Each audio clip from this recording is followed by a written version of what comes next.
안녕하세요. 포유환율연구소입니다. 앞에 올린 자료가 또 끊겨버렸네요. 그래서 일단 죄송하다는 말씀부터 드리고, 요즘은 이제 미국 장기금리하고 단기금리가 격차가 이제 많이 줄어들었어요. 이와 관련해서 가지고 이제 해석이 이제 분분한데 전문가들끼리 대표적으로 이제 경영희 교수 같은 분은 경기 불황의 신호로 해석하는 것 같아요. 아마 금리 결정 원리를 몰라서 그런 것 같습니다. 뭐 대학 교수고 해가지고 다 아는 건 아니니까. 또 뭐 경제학 교과서에는 금리 관련 그 얘기들이 많지 않아요. 그러다 보니까 이제 뭐 과거 경험치 몇 개를 가지고 그 채권에 대한 이해가 부족하기 때문에 이제 그럴 수 있어요. 그런 식으로 이제 경기 불황의 이제 시작이다라고 보는 사람도 있어요. 근데 이분들의 이제 대표적으로 이제 왜 제가 오해하고 있다고 보느냐면요.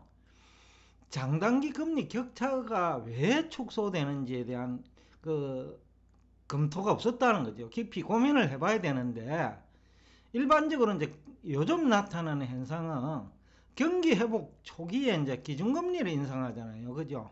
중앙은행이.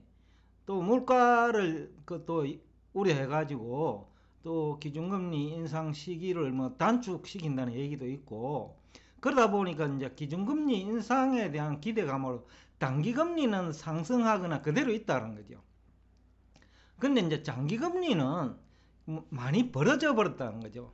원래 들어와 가지고 작년만 하더라도 이렇게 장단기 금리가 차이가 크지 않았거든요. 근데 올 3월에 들어와 갖고 장기 금리가 어떻게 보면 빠른 속도로 상승한 거죠.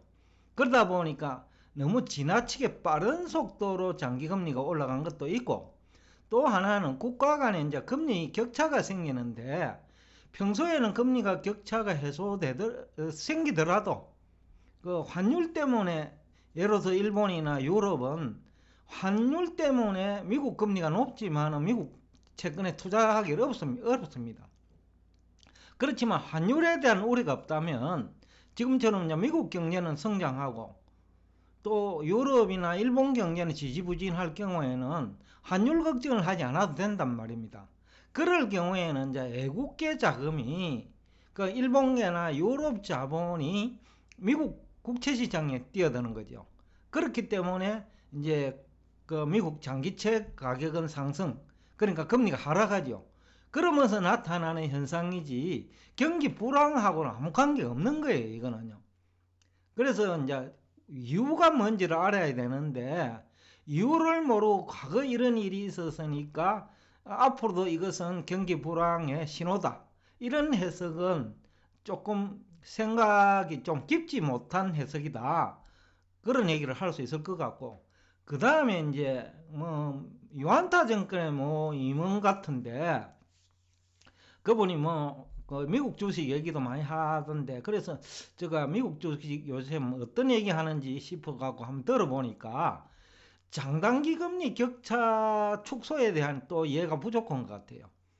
이분은 은행 예대 마진율이 이제 좁혀지니까 그리고 결국은 예대 마진이 좁혀지면 결국 대출이 감소하면서 경기 불황으로 이제 발전한다는 거니까 경기 불황 얘기는 똑같은데 그러나 이제 예대 마진이 좁혀지는 것이 대출 감소로 이어질지 안 이어지는지에 대해서는 통계라든지 이런 걸 찾아보지 않았던 것 같아요. 지난 10년간 초저금리 상태가 지속되면서 예대 마진율이 굉장히 낮았잖아요. 그런데 그 기간 동안에 은행 대출은 오히려 증가했습니다. 우리나라가 대표적이잖아요. 그동안에 초저금리 상태였어요. 뭐 다른 나라도 대부분일 거예요. 왜냐하면 초저금리 상태에서는 그 주택 대출이 그 많이 증가하거든요. 그러다 보니 대출이 더 증가해요. 근데 원래처럼 금리가 상승하다 보니까 오히려 예대 마진은 증가하지만은 근데 예대 마진도 은행도 10년씩 이런 그 기간으로 그 금융채를 발행하지 않습니다. 보통 은행채는 2년, 3년짜리거든요. 그러니까 단기채기 때문에 예대 마진율이 금리가 올라가면 축소되는 게 아니에요. 오히려 금리가 지난해가 예대 마진율이 낮은 거지. 올해처럼 단기 금리는 좀 오르잖아요. 그러면 예대 마진율이 커집니다.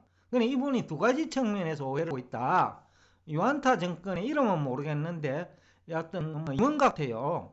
미국 주식 얘기 자주 하는 것 같더라고요. 그래서 요즘 미국 주식 얘기 어떤 얘기 하는지 싶어가지고 아직도 그 종목 중심으로 얘기하는지 싶어가지고 제가 들어보니까 잘못 알고 있어요. 근데 이제 금리 잘 모르면 사실 주가도 알기 어렵습니다. 그분도 막 그래퍼를 많이 사용하던데 제가 항상 그 얘기를 하는데 그래퍼를 자주 가지고 논다는 거는 설명할 능력이 없어서 그래요. 왜냐면 그래퍼를 보여주니까 그럴듯해져 버리거든요. 지난번에 제가 위안화와 원화의 그 상관관계를 얘기하면서 그 그래프 가지고 오는 사람 지적했는데 위안화가 우리 환율을 따라가는 것이지 우리 환율이 위안화를 따라가는 거 아니에요. 지금 외환 시스템이 그렇게 돼 있어요. 중국이 바스켓 환율로 가지고 관리하기 때문에 그래요. 그러니까 그 환율 제도를 모르니까 그 이상한 그래프 가지고 나와가지고 비교해 가면서 그 중국 환율과 우리 환율이 상당히 밀접한 것처럼 그렇게 얘기하는 거죠.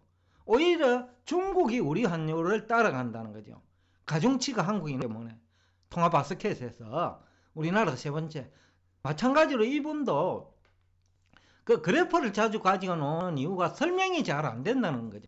잘못 알고 있는 것을 그래프를 가지고 시청자도 현혹시키는 거죠.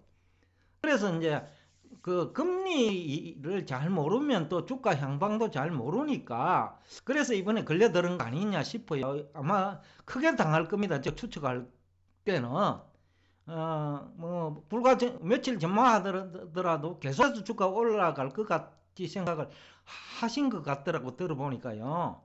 그런데 뭐 제가 11월 10일부터 이제 우리가 경고를 했는데 시장 비서 편된다고 예? 그러면서 나스닥도 뭐 한 90% 주식은 빠지기 시작했고 러셀 2000 빠지기 시작했고 다우존스 빠지기 시작했고 그래가지고 지금까지 뭐 평균 나스닥 종목 20% 이상 했는데 그때도 상당히 장밋빛 얘기를 하시던데 아마 많이 당했을 것 같아요. 결국 금리를 모르면 또 주가 해석도 안 되고 또 뭐 종목 중심으로 얘기를 하다 보면 결국 큰 걸 놓치거든요.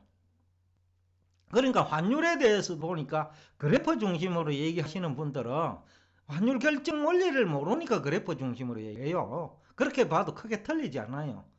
김영희 교수가 그런 분이거든요. 그 다음에 이제 경기 불안 국면에서 이제 장기채 수요가 증가하는 이게 이제 그 경제학자들이나 아니면 유안타증권의 그분이 얘기하는 건데 경기 불안 국면에서는 이제 장기채와 단기채 금리가 왜 이제 축소되는지를 알아야 됩니다. 우선은 경기 불황이면 어떤 때입니까? 주식을 투자하려고 해도 무서워요. 채권도 회사채는 무서워요. 기업이 부도날 수 있기 때문에. 그리고 또 다른 부동산도 무서워요. 경기 불황에서는. 그러니까 주로 어디에 들어오느냐? 국채에 들어옵니다. 그런데 국채도 장기채는 만기 구조가 길기 때문에 금리가 조금만 내려도 수익률이 크거든요. 그러다 보니까 돈 이동이 장기채 중심으로 이동합니다. 그러니까 돈이 이제 실물 경제와 주식 시장에서 장기 채권 시장으로 이동하면서 장기채 금리가 낮아지는 거예요. 그리고 또 기준금리 인상 등으로 장기채 금리는 높아지가 있는 상태고 그래서 역전선 현상이 일어나는데 그리고 또 은행들이 주로 단기채 금융채죠. 단기채를 발행해 자금을 조달하기 때문에 앞에서 잠시 얘기했는데 예대배 마진율도 잘못 알고 있다. 그러니까 오히려 이때는 경기 불황 초기에는 예대 마진율도 높아요. 그럼에도 불구하고 이때는 또 대출이 줄어들고 또 대출이 줄어드는 만큼 또 돈 흐름이 국채 시장에 잠겨버리면 화폐 유통 속도가 현저하게 주는 거예요. 그래서 경기 불황이 오는 것이지 금리 축소 때문에 오는 게 아니라는 거죠. 그래서 지금 잘못 이해하고 있거나 오해하고 있는 부분을 좀 바로 잡아줘야 되겠다 싶어 가지고 오늘 제가 이 자료를 가지고 나왔습니다. 그 다음에 이제 네 번째인데, 노란 색깔로 표시하는 이유는 그래도 더 중요하기 때문에, 장기성 자산이 대표적으로 기술주입니다. 지금은 이익이 안 나지만은 장기적으로 뭔가 만들어낸다는 기대 심리 있잖아요. 그것도 10년일 수 있다는 거죠. 그러니까 또 10년물 장기국채도 또 장기채니까 장기 자산이죠. 그러니까 이 두 자산은 경쟁관계에 있습니다.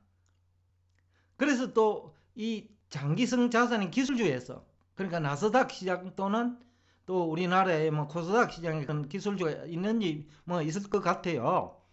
거기서 또 장기 시장으로 돈 이동해 버립니다. 그러니까 이제 경기 불황이 오는 거거든요. 그 다음에 이제 금리가 낮은 일본에서, 그리고 유로존에서 금리가 높은 미국 장기채 수요 시장으로 가죠. 특히 또 미국 달러가 그런 시기에는 좀 강세니까. 그래서 이제 그런 식으로 해석을 해야 여러분들이 오판하지 않는다. 그래서 오늘 이 자료를 가지고 나왔습니다. 오늘도 끝까지 경청해 주셔서 감사합니다.